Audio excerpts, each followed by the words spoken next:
Welcome back to Politics Tonight. This evening, I am joined by a lawyer and former House of Representatives contestant, Amina Ibrahim Bibi Farouk. Tonight, we're discussing how to improve women participation in governance and politics. Thank you so much for joining us, Barrister. Thank you. Thank you very much for having me. All right. So you are the only woman in the major political parties that contested for election in the Northwest. How will you describe that experience? Good evening, everyone. I would say it was challenging, but at the same time, it was also exhilarating and fulfilling. To be honest with you, I had had my misgivings about getting to the final votes because there was a lot of coercion to leave, to give it up to somebody else, to give it to a man that had been there for about 16 years. Prior, so he was the incumbent at that time. But my thought at that time also was, if I should leave it, then I'm leaving the women's votes, that I'm leaving women in the lurch. I don't want it to be said that women don't get to the end. So regardless, I just, soldiered on, and I got to the end of it. And thankfully, I came third. Was that fulfilling for you? As a matter of fact, it was it's kind of dicey, to be honest. It is fulfilling because I have taken the women's votes to the end, the women's mandate to the end, to make sure that at least there's a woman that can be voted for. But at the same time, it was disappointing for me because the same things that had been said years before about women was always coming back, even though they were not true. And thankfully, I am at least a little bit knowledgeable in English and Islamic law because I read those up to my master's level. So I know what Islam says about women and politics and participation in politics, and I know what the tradition also says.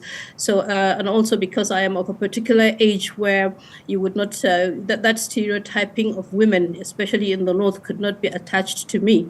And because also I've been married for the last 44 years with children and grandchildren, so all those things could not be attached to me. Also, my pedigree having come from a political family. But at the same time, I would have thought that those were going to be the pluses. Unfortunately, they were not really the pluses. I think we still need to contend with the fact that men want to remain in those places as far as politics is concerned. And I think there's still a need for us to understand that women are half of the population of men, and they need to be able to speak on their own behalf and about their own issues as well. So after this experience, do you see yourself contesting for any post again in the next election? Yeah, well, why not? When the time comes, then I will make that decision. But obviously, I don't see this as any pitfall that will make me decide not to run again at present. If I get to that time and I feel well enough to do it and I feel strong enough to do it, and of course I have the wherewithal to do it, because one of the reasons why a lot of women don't go into politics is that it has become a money issue. The economic empowerment for women to go further, in politics is really not there. There's also the weaponization of poverty, where women are given rice and macaroni and soap and stuff like that, so that they could sell their votes or vote the other way. So unless a woman can contest in the same position with a man, really it becomes difficult. That was one of the difficulties I faced, in as much as I tried to engage the women and show them that, look, this is just a woman's votes regardless, and that a woman would be able to do more for them. They were more looking at the 200 naira that they could take and buy medicines for their children, or the food that they have not been able to give their children in the last few days. And any man that is going to give it to them, or a woman that would give it to them, I suppose will have a better chance than one that would not. So yeah, that is one of the reasons also that we had issues.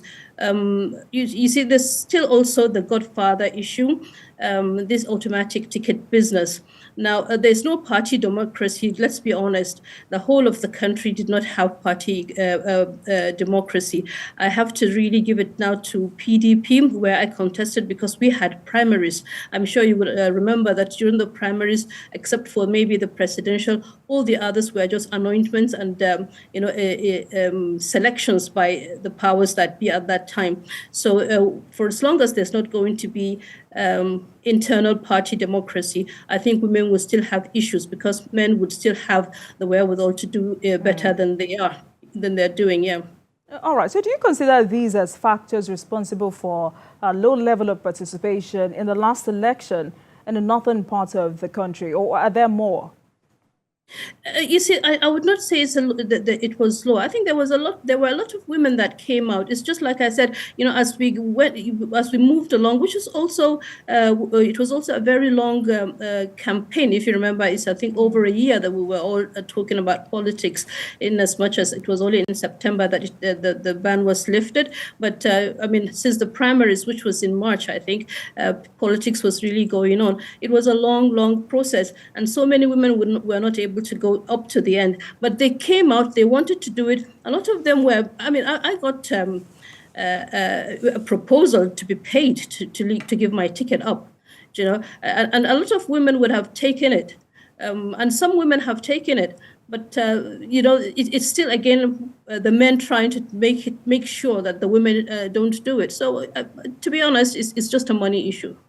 All right, so let's put this into a proper perspective. I want us to talk about impediments to political participation and governance for women in Nigeria. How tough are they for women?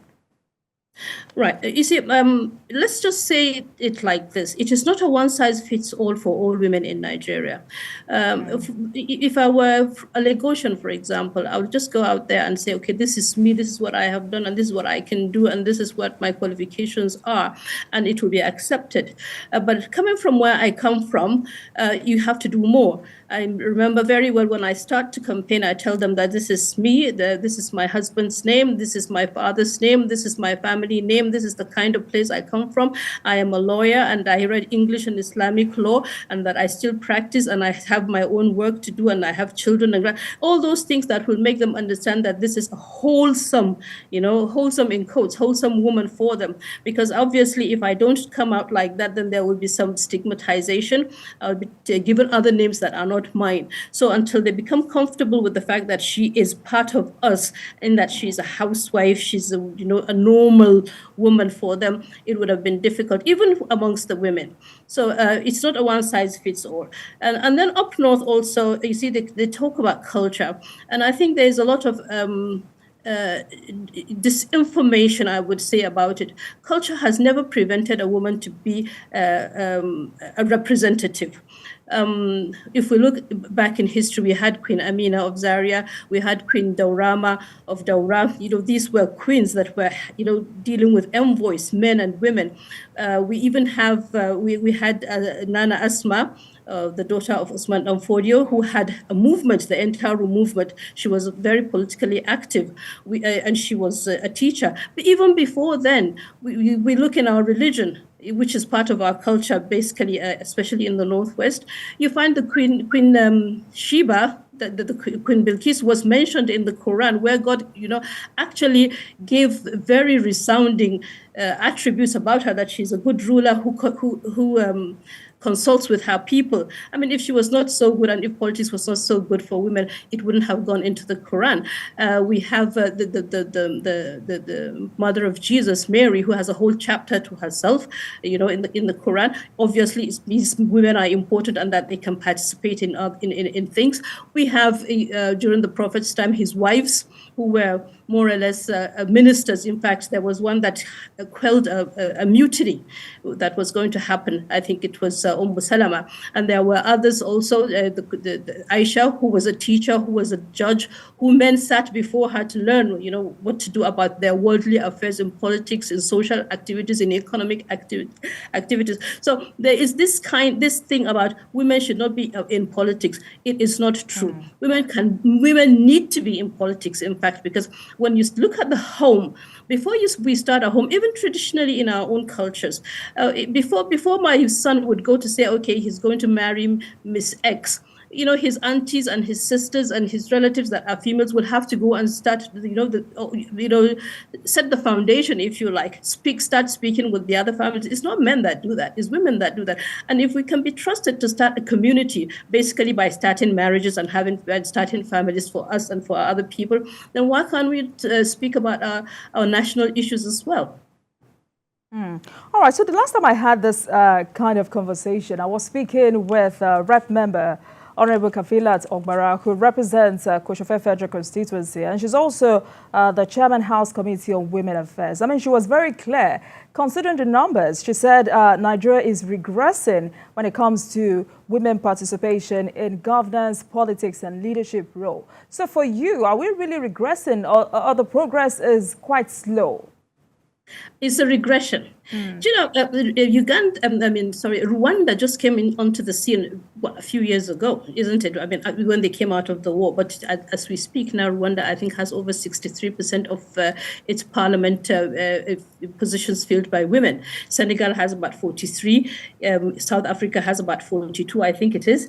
Mozambique and Ethiopia, they all have over 30. And Nigeria, as of the election before the last, there was only 6%.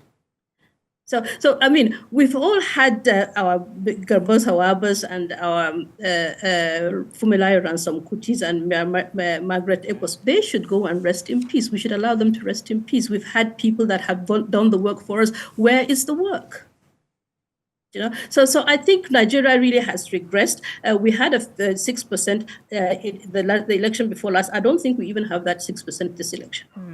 But like you rightly said, nobody wins this country in terms of being a president without winning at least a substantial part of the Northwest. And a substantial part of the Northwest is women, because we are half women and half men, more or less, in Nigeria, and there are more women up north, really. And it is the women that go out to vote. Now, if that is the case, why is the woman not being, not a part of the politics? You know?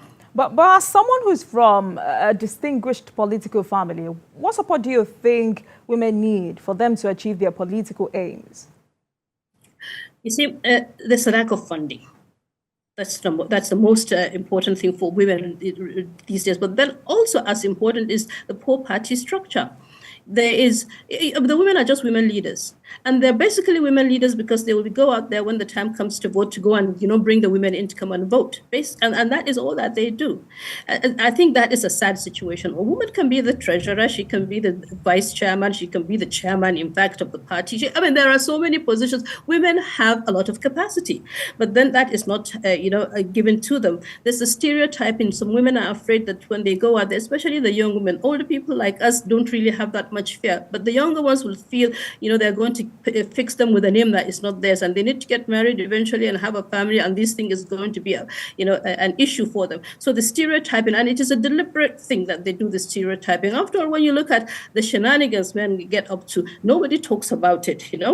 So it's all these things add up to rig the whole thing against women. And then there's the thuggery. Really, I did not see that much in my own campaign. We used to call it the religious movement, when I was campaigning, because we never abused anybody and nobody abused us, and we didn't have any issue at all. But there is thuggery in other places, and we have to accept that it is also an issue for women. We would prefer not to go into places where we would be hurt or other people would hurt because of us. So, Barrister, before we go further, and for us to understand that this is not just about talks and just wanting to be there, why do you think participation in governance and politics and leadership position is important for women? Yeah, again, like I said, first of all, we are 50% of the population. We need to be heard. Secondly, we are not, men tend to think that we are looking for equality. And they tend to think equality means sameness. We are not the same. I am a female, he's a male, and definitely we are not the same. But equality comes in the sense of gender equity, that I am a woman and therefore I have needs, and my needs as a woman should be looked at just like his needs as a man should be looked at. And there's no man that is going to look at his needs as his needs are different from mine. And I have to be there to speak for myself, to say this is how I want things to happen. So I think what we really are looking at is gender equity and social inclusion. Right. So let's talk about women in political party administration. I mean, this has always remained very low. What are the best approaches to improving this? Right. Now that we have understood, and I think a lot of us have come to this conclusion that men really are not comfortable with women in positions of power. I would think, now that politics is finished, and I have a lot of hope in this current government, and I'm speaking, about myself now as an individual. I'm not speaking for anybody. I think there is an opportunity for this government to give women opportunities in appointments, not necessarily just the ministers and all that. There are key positions where women can work, and once the population or general public sees how women do things, maybe they will start to have some more faith. And when these things about women not being in politics comes to them, or should not be in politics comes to them, they will be able to assess, with facts on the ground and with, work that they have seen that, look, this woman has done it. I mean, that isn't it the reason why Binani now was so popular in her state, and she, almost became the governor. So if women are now given opportunities, the government has a lot of role to play in this. It's not just politics about, because they have just been around and they have been campaigning for a particular person. Campaigns are all finished now. Politics is all finished now. This is Nigeria that we have to look at now. Who can do the work? Let's find people with the necessary capacity. Let's find people that have that advantage, that they can carry this assignment home for us, and that the country can move forward. It doesn't matter where they come from. The important thing is that they're Nigerian. Just like every person that has been elected now should be looked at first and foremost as a Nigerian. He is there for the sake of Nigerians, regardless of what party he is at, and it is what we are looking at now. So this is the opportunity I think this government has, and so far I have seen a little bit of it happening, but I've seen that women and youths are being bundled up together. It's a good thing they are our children, but we want, for them to have their role and for women to have their role as well. So I'm also very concerned about how addressing political parties' reluctance to commit to achieving gender equality, because there seems to be a gap between parties' written general commitments to achieving gender equality and specific measures to enforce and implement these commitments. Yeah, well, you see, it will take a political will to do it. That's one. Secondly, in my view, I think INEC should deregister any party that is not going to give at least 40% of party roles to women. Those are the kind of things we have to look at. Affirmative action is real. Even those that are so-called, progressed did affirmative action, and women can do it. Look at this. My sister now in Tanzania. She's a president and she's doing very well. And remember, during the COVID eras, all those women who presidents and all those countries that had women presidents had the least issues. New Zealand, Australia, Iceland, they had the least issues. Even Germany. So I think we need to start looking at women as, as partners in these things. Again, let's talk about the appointment of women into offices by President Tinubu. How will you rate it? So far, I think more needs to be done, to be honest. I think more needs to be done. Remember, Nigeria is half men, half women. And there are a lot of women with capacity. And there was a time I was discussing with one of my friends, I think it was last week, the northwestern Nigerian woman. I think since 1999, when Obasanjo was president, was the last time we had a female minister, a full minister. And I can't remember any other position that a woman from my part of the world really had in the in the elections that followed. I'm not very sure really I can remember, and even if there were, then obviously she did not really make a lot of impact as far as I'm concerned. And I don't mean to demean her, but I think she should have done more, because the Northwest, 7 states, is probably the largest population in terms of zones. So I think we could do more. And there's a lot of capacity. Women that have done a lot of work, They probably have retired. I've never, liked that thing about Nigerians retiring at 60 and then waiting until they're 100, taking pensions, if they ever get the pensions anyway, until they're 100, others working for them to pay them. If you're able to work, you should be allowed to work. And at the same time, also, you see this experience. You just don't take that experience and just throw it away. People that have had the opportunity to work with other people for 35 years, I'm sure, have a lot of things that they can give back to the community. Give them work to do. So when you say more and more needs to be done, what do you mean by that? I mean that we need to see more women in positions of responsibility, more women that are going to move the country forward. There's capacity. I know there's capacity. And we all know that there's capacity. And even if we're not looking at as capacity, how many of the men had, and I'm not trying to belittle them, but if you look at some of the men that have been put in there, believe me, you wouldn't even think, you would rather they're not even there. And I'm not trying to belittle them, and I'm not naming any names, but we all know that there are some people that really do not deserve to be in some positions because they really don't have the capacity to move anything. All right. So some analysts believe that performance of these women appointed will determine the chances of others in future. Do you agree? Yep, I do. That is why we need to put, our best foot forward. And that is why when the women are going to be appointed or elected or whatever, we should look at them and make sure that, yes, they are the ones that we want, whose faces we want as ours there. So how will you advise women to mobilize for the challenges ahead in terms of politics and governance? It has already been thrown back at the women. I don't know when the men really took. Yeah, because the thing is, you can throw it all you like to the women, but if it's just like business. If the atmosphere is not conducive, you can't do business. So give us the conducive atmosphere to be there. Right. So Senator Shomole said something. He said Nigeria is ripe for a woman president. Do you agree with this? Not where I come from. Like I said, politics in Nigeria, especially for women, is not a one-size-fits-all. There will be a lot of issues to be looked at.